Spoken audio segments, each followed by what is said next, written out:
In a world where everyone relies heavily on technology, life revolves around their smartphones. Each is built with a system of apps with its own little planet of perfect technology. In a fast-paced environment and shorter attention spans, humans rely on emojis to carry out their intentions in seconds without having to type actual words. Textopolis is a digital city where the emojis live and are expected to do one thing: deliver the assigned expression when chosen.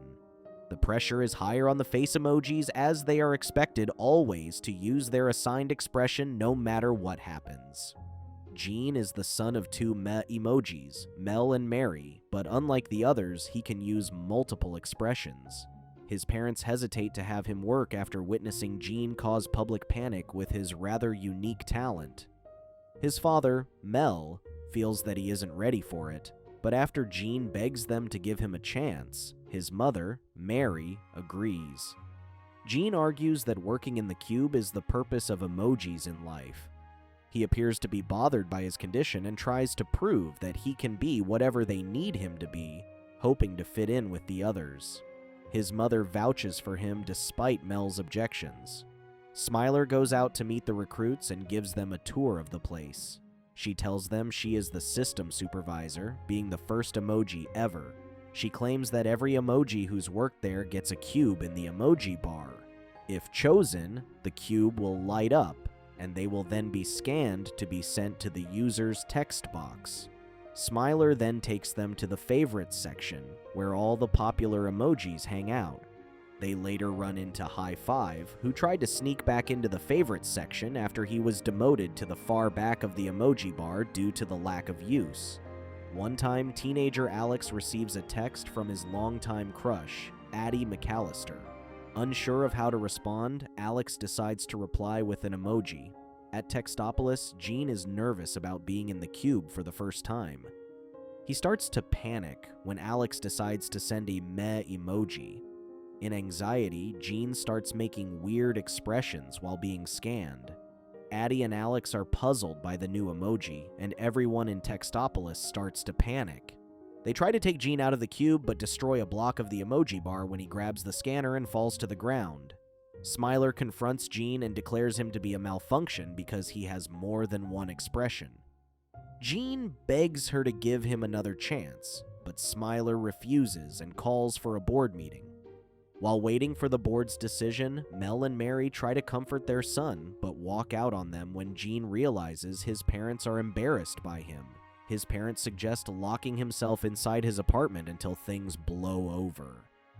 Furious, Gene walks up to the board, and Smiler tells him their decision. She tells him she will have the best antivirus bots to delete him. Worried for his life, Gene runs away to the favorite section's bar when he bumps into High Five.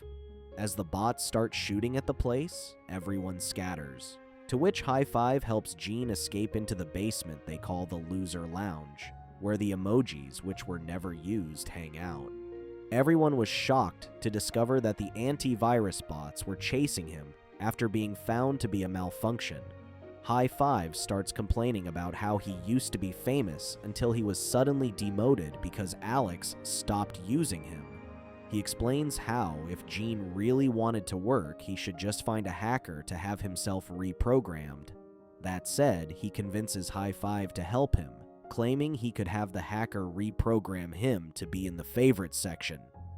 High Five explains they must leave Textopolis to find the hacker jailbreak in the piracy app. Gene and High Five make it outside Textopolis to reach the wallpaper. High Five explains that each app has its own unique world.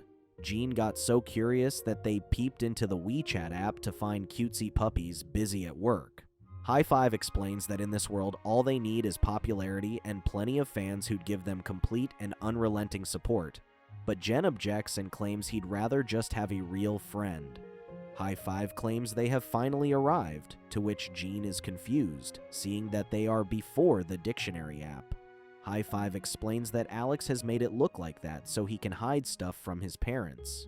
When they entered, High Five and Gene found themselves in a bar with all the unsavory characters, internet trolls, spam mail, viruses, and even a Trojan horse. The bartender quickly points them in the direction of Jailbreak, the hacker. While trying to convince her to help them, Smiler's bots show up at the bar. Jailbreak was surprised to discover that Jean could make different expressions, so she decided to help them escape. They quickly escaped through a secret door before the bots cornered them. Jean, High Five, and Jailbreak land inside the Candy Crush app, but Jean gets stuck in the game. Trapped, Jailbreak suspects that the game must have thought he was a candy and suggests playing the game. She explained they would have to match up candies so Jean would drop to the bottom. She reminds High Five to be careful so they don't blow him up. Although Jean makes it to the bottom, they still can't get him out. So Jailbreak suggests lining him up with the yellows, hoping he ends up in the jar where the special candies are. When Alex went to talk with Addie, his phone played loud music in the background, embarrassing him in front of her. Furious, he decides to set an appointment at the phone store to have his phone erased. Smiler and the others start to panic, but Smiler claims they still have enough time to figure it out. Later, Jailbreak explained her plan to upload them to the cloud outside the phone, where she could find the source code to reprogram them. She claims they just need to go through the shortcut in the Just Dance app next to the Dropbox, where they'll be uploaded to the cloud.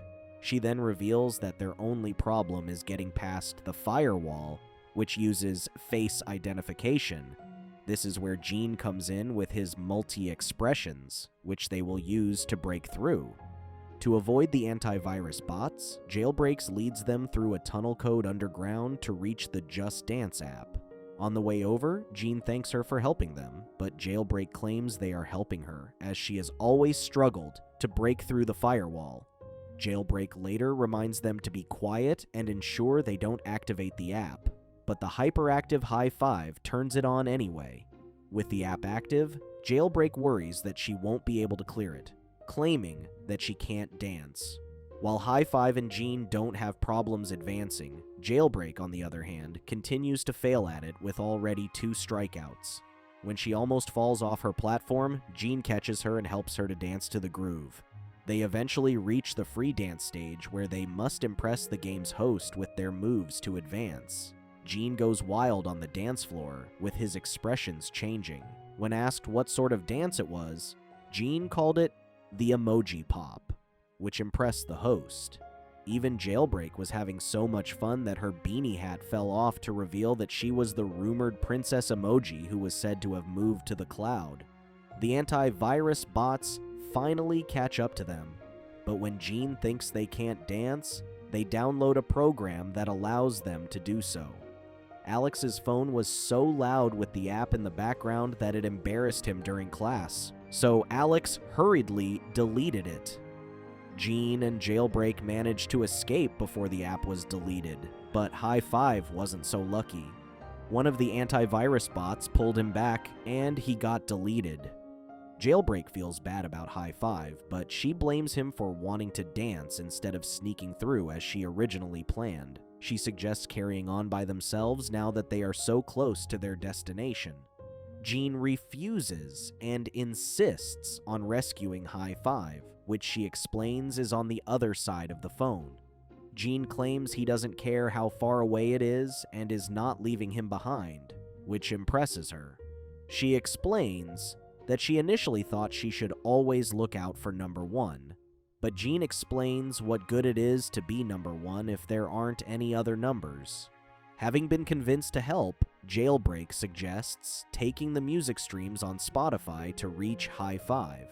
Jean and Jailbreak then rode the waves of the music stream, forcing Alex's phone to play music on Spotify by itself. Later, Jailbreak explains how she was bothered by Textopolis' rigid stereotyping, which forced her to be either a princess or a bride, so she wanted to go to the cloud to be whoever she wanted. Back at Textopolis, Smiler and the board panic when Alex trashes an app and the bots go offline. Smiler claims they need to catch Jean before Alex reaches the store, and she then pulls out the illegal upgrade chip she used on a backup bot. While High Five is mopping in the trash, having only been used once, he finds a message Alex never sent. Suddenly, the sky lights up, and Jean drops to pull him out. When Jean and High Five wondered if the myth was true about birds flying when princesses whistle, Smiler's upgraded bot shows up out of nowhere. They scattered to avoid capture and have it tangled up long enough for them to escape to the Dropbox. Before they get uploaded to the cloud, they have one final obstacle: the firewall. With Jailbreak's guidance, Jean tells the firewall all possible passwords using different expressions. When they get stuck, she is confused, claiming to have tried everything important in Alex's life. Jean suspects that if he were to make a password, he'd use the name of the girl he likes, which High Five claims to know about. Unable to recall the name, Jailbreak searched through the trash to find the text Alex never sent to Addie to discover her name was the password. Having finally reached the cloud, Jailbreak claims it is now her turn to fulfill her promise of searching for the source code that would turn Jean into a meh. High Five celebrates having their dreams come true when he notices Jean is having second thoughts. He convinces him to express his feelings for Jailbreak while he still has the chance, but Jailbreak feels otherwise. Before Jailbreak could explain herself, Jean went out having his heart broken when suddenly, Smiler's bot captured him. High Five runs to Jailbreak for help, and she summons a bird to reach Textopolis before Alex deletes the phone. Smiler presents Jean before everyone to witness his deletion when his parents show up and reveal that Mel, too, is a malfunction capable of other expressions. Smiler isn't fazed by the news and insists on deleting them both. When Mary jumps to defend her family, High Five and Jailbreak come crashing in through the skylight. Jailbreak reveals the emergency stop button, which High Five successfully presses. Alex finally arrives at the store and asks the attendant for assistance on a factory reset to delete the phone. With their worlds crashing in on them, Jean suggests helping Alex connect to Addie, making him realize their worth and change his mind about the phone wipe. Jailbreak claims she can buy them enough time to bypass the wipe and get one text through him. While arguing which emoji to use, High Five insists it should be Jean. The wipe finally reaches Textopolis, and Jean has enough time to send one message. While waiting for the wipe to complete, Alex suddenly sees Jean's emoji and is impressed by its uniqueness. He quickly sends it to Addie, who is also impressed by it. It allows Alex to talk to Addie, and she asks him to the dance. Before the wipe is completed, Alex has second thoughts and stops it as it is nearly finished. It reverted the wipe and restore everything deleted, saving Textopolis and everything else. Everyone then starts chanting Jean's name as their savior, to which High Five wants to join and chant his name. Jean arrives at work the next day and is greeted by his best friend, High Five. Just when they thought the guard would stop them from the favorite section, High Five pulls down the curtain to reveal that everyone is welcome there and starts doing the trendy emoji pop. When Alex readies to use his phone, the emojis quickly go into their cube, waiting for their signal. Jailbreak is now the system supervisor, who tells them that Alex has decided to go with Jean again. Thank you for watching. Check out these other videos and make sure to subscribe and tap the bell to be notified about our latest videos. See you next time.